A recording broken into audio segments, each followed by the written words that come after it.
দেখুন আমরা এখানে দেখতে পাচ্ছি একটা বোট এখানে ঢুকবে। তো ওই সাইডের পানির উচ্চতাটা এখানে থেকে মিনিমাম 2 মিটার উপরে আছে। তো ওইখানে একটা আবার দরজা আছে। তো বোটটা এই লম্বা টানেলের মধ্যে ঢোকার পরে ওই সাইডের গেটটা বন্ধ করে দিলে এই সাইডের গেটটা খুলে দিলে পানির লেভেলটা সেম হয়ে যায়। তো এরপরে বোটটা পাস হয়ে যায়।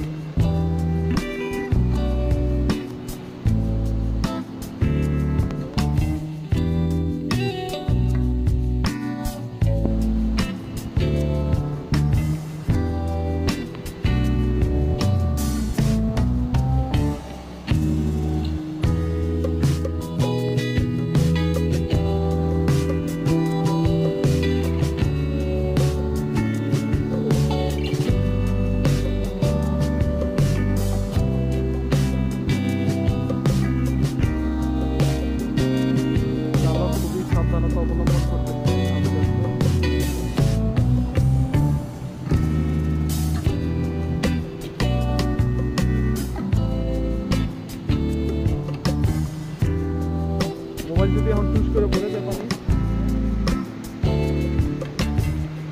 আমরা দেখতে পাচ্ছি ওই যে দেখেন পিছনে একটা গেট আছে, ওই গেটটা বন্ধ হচ্ছে আস্তে আস্তে। ওই দেখেন পিছনে একটা গেট আছে, ওই গেটটা আস্তে আস্তে বন্ধ হচ্ছে।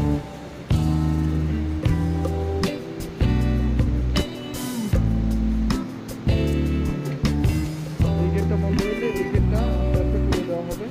তখনই মনে করেন পানির দুটো লেভেল সেম হবে। আর ওইদিকে পানির উচ্চতা অনেক কম এখান থেকে।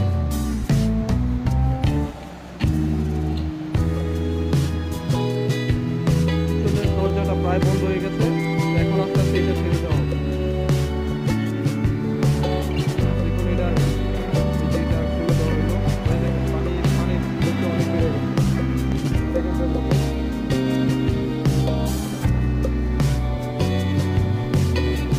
পানি আস্তে আস্তে দেখেন লেভেল কমতেছে, নৌকা আস্তে আস্তে নিচে নামতেছে।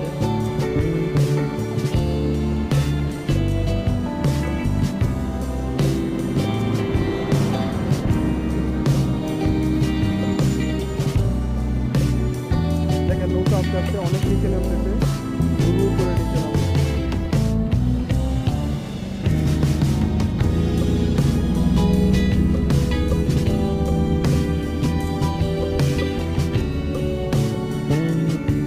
পানিটা সমান লেভেলে এসে গেছে, সমান লেভেলে এসে যাওয়ার কারণে যখন পানি প্রবাহিত একদম বন্ধ হয়ে গেছে, তখন বোটটা পার হয়ে গেছে।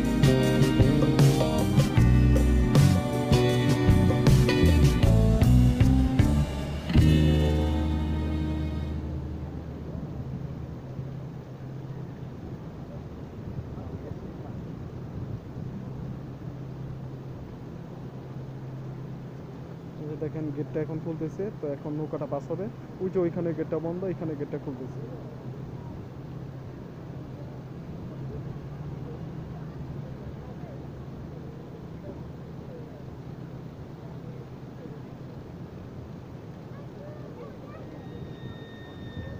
এই বোটগুলো স্ট্রাসবুর্গ সিটিতে ফ্রান্সের বেশিরভাগ টুরিস্টদের জন্যই সামার সিজনে তেমন এক খোলা থাকে।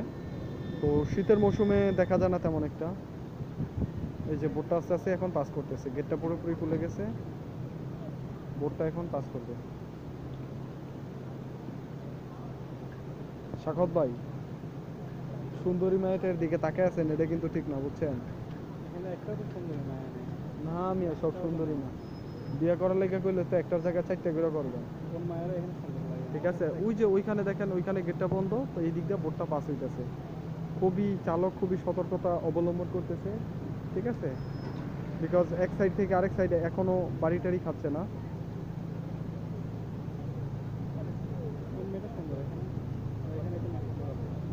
হ্যাঁ, দুটা পিচ্ছে আমার দিকে তাকায় আছে।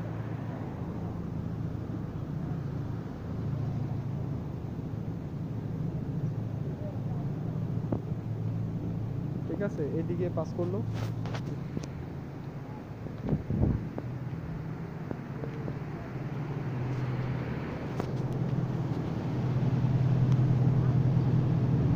জি